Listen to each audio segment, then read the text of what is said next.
Hi everyone, I'm immigration lawyer John Kasravi. Thank you for joining us today for our live session every Wednesday, 5 p.m. Pacific.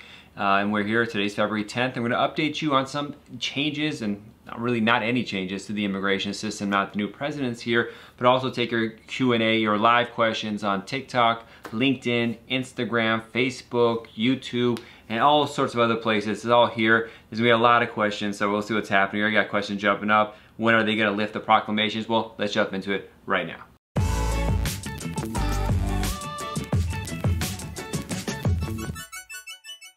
All right, so, there's a lot of hubbub with the new administration about what's going to happen when immigration changes. I'm getting calls constantly, emails. Now that Biden's seen out the new laws here, what's happening?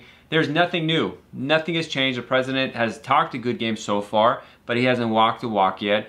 He made it sound like he's going to change everything, but nothing has really changed. The only one or two changes was the so-called Muslim ban was lifted, which didn't make much of a difference for the cases that were affected by that, because there's other bans and other issues that exist. There's also one other thing he did that was not that big a deal, but the rest of the stuff are all in place. Many of the COVID bans are going to remain until the end of March. No word on what's happening with DACA. There was an executive order that was supposed to be signed last Tuesday or a week or two ago, but all they said when they were signed was that we're going to think about it some more. The last 4 years wasn't enough time to think about it. Now they have to still think about it, but it is what it is. So the reality is the border situation has not gotten any better. The travel bans haven't really got any better. People are still stuck outside. The embassies are not opening up. Many of them have been doing interviews for most types of cases. USCIS is backed up. Biometrics appointments are taking 7 or 8 months to get easily. Receipt notices are sometimes taking 3 to even 3.5 months to get. It's kind of wild situation. And we got news today that the administration is still going to fight and argue in support of a court case that the President Trump's administration was pursuing for diversity visa lotteries. These are green card lottery winners that were suing, and the government's still fighting this. They didn't drop the charges, so they're still fighting President Trump's fight. So far is not a good start. So far, the immigration situation has not been a positive. It's been more of the same, although the rhetoric has changed. There's been bills introduced into Congress saying we're going to try to get status for people that have DACA, deferred action for child arrivals, for people that are TPS holders. People are getting really excited. A lot of videos coming up on the various social media sites talking about this. But the reality is, if you go and check the congressional history for bills being introduced, every year there's like 50 to 100 bills being introduced for immigration in Congress. None of them go anywhere. So it's just like the fact that they're being introduced is exciting us because no one's paying attention to the fact that these bills are always introduced and they always go nowhere. Now hopefully it'll be different. Democrats control both parties, both houses, and the president's Democrat. But immigration is one of those issues. We don't know exactly what's going to happen. And some of these, the trajectory is better than it was during Trump, obviously, but nothing has happened yet. So we get a lot of questions about this in a live Q&A right now about what's happening with this, why is it going forward and that. And we'll talk about it, but all the answers with regards to when is something going to change, when is that going to happen, it's like asking me when is COVID-19 going to end. I don't have those answers, so let's jump into it. Jacob says, can you share any anecdotal evidence on how long it takes for I-765, I-311 days? Maybe 6 months, maybe 3 months, maybe 11 months. It's just so all over the place, and it depends on what kind of work permit you're requesting. I have, for example, an L2 case. It's a spouse of an intercompany transferee. We applied for the extension and the work permit. It's going to be a year now. Just got the biometrics points after 11 months. And still no work permit. But I have an adjustment of status case. One of them got the work permit after 4 months, and one of them got their work permit after 7 months. So these questions about timelines are impossible to answer because they're all over the place. There's complete lack of consistency. And I know people are frustrated about this. When is the work permit going to come? When is trial permission going to come? There's just no answer to that. I know you want to ask and try to get something that helps you, but the reality is it's better to know the truth, which is there's no answer, rather than try to base it on something that's just there. Oscar asks, what is the I-485 Supplement A? Can I use it to apply for a green card if I enter without inspection? Okay, so I-485A is a supplemental application you submit when you're applying for a green card in the United States, adjustment of status. It's based on INA 245I. There's a statute, a regulation that says, how should we put it? So if you're going to file for a green card in the United States, it's called adjustment of status. The rules are listed in Section INA, Immigration Nationality Act, Section 245. And it says that if you, before a certain year, like 2001, there's an exact date to it, had an application or petition pending for you, and this is very simplified what I'm saying, you could potentially still be able to adjust status and get a green card in the United States because you had an application pending way back when. And so if you have proof of that proper application pending, and you have another way to adjust status, or on that existing application, adjust status, apply for a green card in the United States, even if you came in without permission, even if you worked here without permission, you'll still be able to file for a green card. Now, this is called 245I. What I said was so simplified that I do not want you to rely on that. You really need to have a proper analysis of this because there's a lot of different aspects. The way they've written this rule and they made out this rule over time is so complicated. It took me hours and hours to fully understand how to deal with it. But that's INA 245I. It depends on if you had a petition pending. So a lot of times in my consultation with clients, I ask, like, well, do your parents have a green card, for example? And they say, yeah, they do. Well, if your parents have a green card, potentially that child who came in without permission or overstayed comes to my office, they can get a green card too because they were in on their parents' application back in the 1990s. And even though they had these violations, it's forgiven. We just need to have proof that that case was filed and then have another way or existing way to apply for the green card. But it gets kind of complicated. Just know that, yeah, if you have some sort of case that was started for you, or maybe your parents, you were a derivative of that case, a beneficiary of that case, well, like your grandparent applied for your mom, your dad, and you would have been on that case, and that case was started in the 90s, maybe in 2000. There's an exact date cutoff on that. Maybe you could file for a green card in the United States and not have to do consular processing, meaning leave the United States, do an interview at the embassy to be able to get your green card. As much as the U.S. advocates human rights, do you see that upheld or violated in most immigration laws? You know, when you call human rights is subjective. We don't know exactly what human rights are. There's a lot of things that all countries across the world do that are not humane, but may or may not be considered human rights. So it's a loaded kind of question. The immigration laws are what they are. You know, the U.S., at the end of the day, no matter how harsh our immigration laws may seem, we have the best, most open immigration laws, policies of any country in the world for people to be able to come here, get green card, become a citizen, and be able to vote and control the destiny of this country.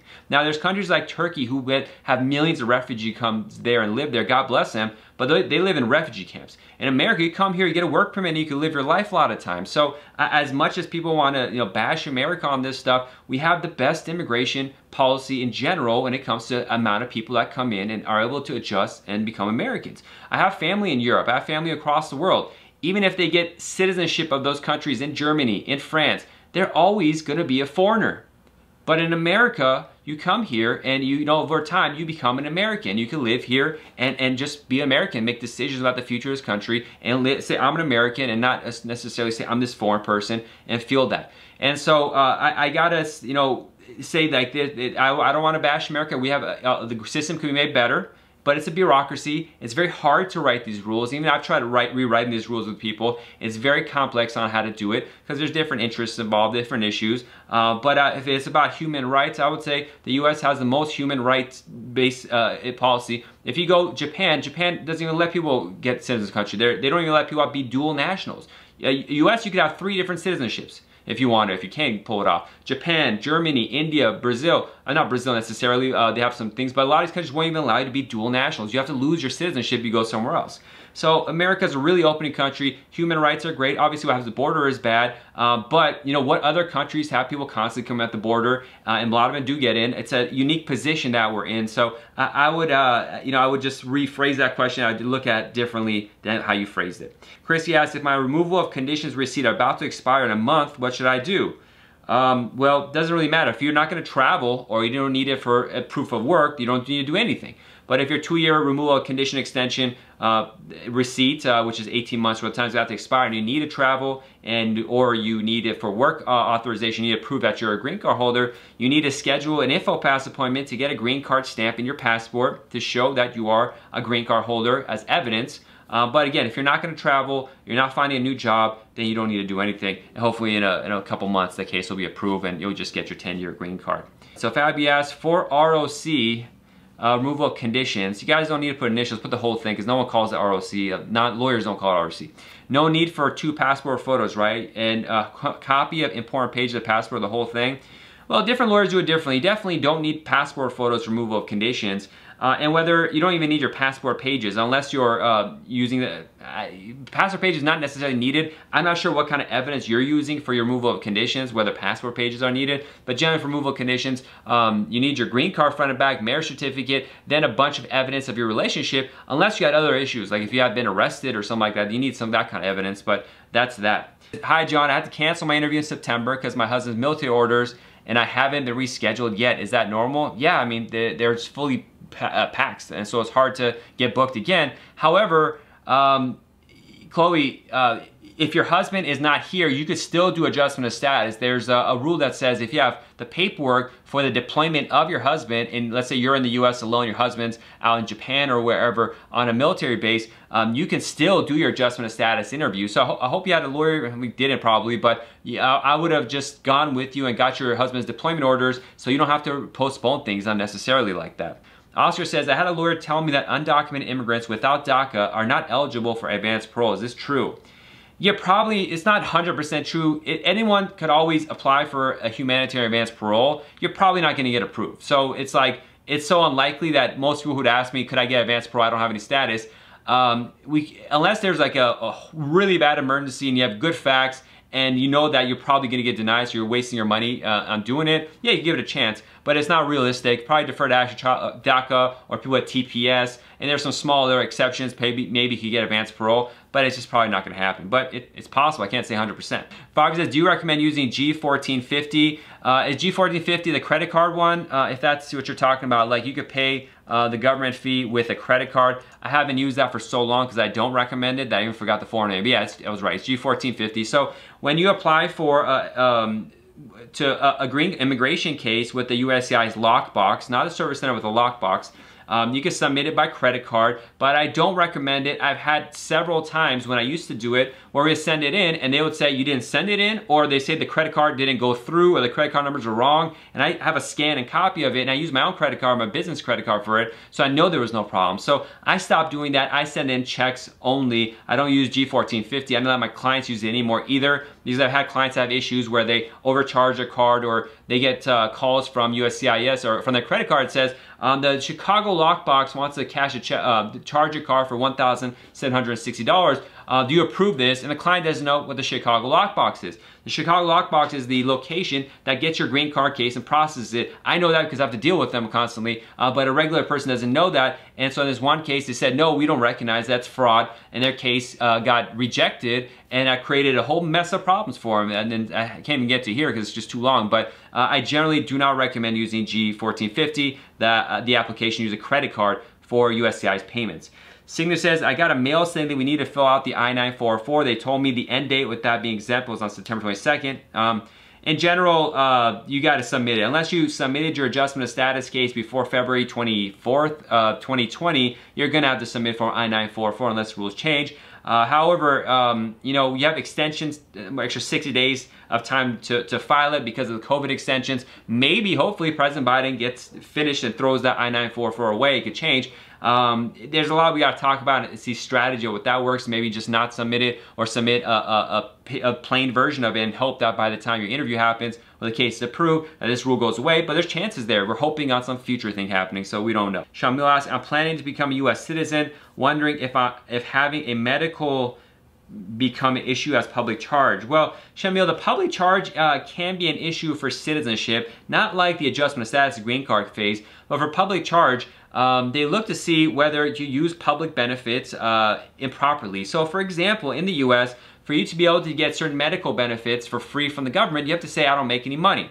However, there's a rule that says if you got your green card through a family member, for example, that family member is supposed to support you financially. And so when they ask you for getting a free medical benefit, how much money you make, not only do you have to include the money you made, but you have to include the money that the family member makes too. And once you put those two numbers together, you probably make too much, so you won't get a free benefit from the government. And so, but many times, most people don't even know this. And it's not really enforced by USCIS, rarely is it enforced, but when you file and get this free medical benefit, potentially, and not filling the form out properly, that can constitute fraud. And that's what becomes problematic at the citizenship stage. Not the public charge itself, but a violation for fraud And you know, public charge, and now with Trump, the way he did it, it's always can come back a little. I wouldn't really be afraid of that. It'll be more afraid of the fraud charge that says you got a medical benefit from the government, free medical care when you were supposed to. That'd be my bigger fear. There may be some small public charge issues, highly unlikely that's the issue, but I need to know a lot of information about everything that happened in your case before I could advise on that, Shamis. But thank you for your question. That's about it. So thank you for joining us. I'm Immigration Lawyer John Castrovi. This was a bunch of general education information I gave you. I appreciate everyone who was on. Catch us again next week, Wednesday, 5 p.m. Pacific, where we'll take your questions live. God bless. Be safe. Bye-bye. I hope you enjoyed this educational video. We have a second channel with much more information as well at JQK Immigration Clips. Please check that out. Also, you'll find our social media site has a lot more videos, images, and information about the U.S. immigration process. Please check those out on the various social media websites.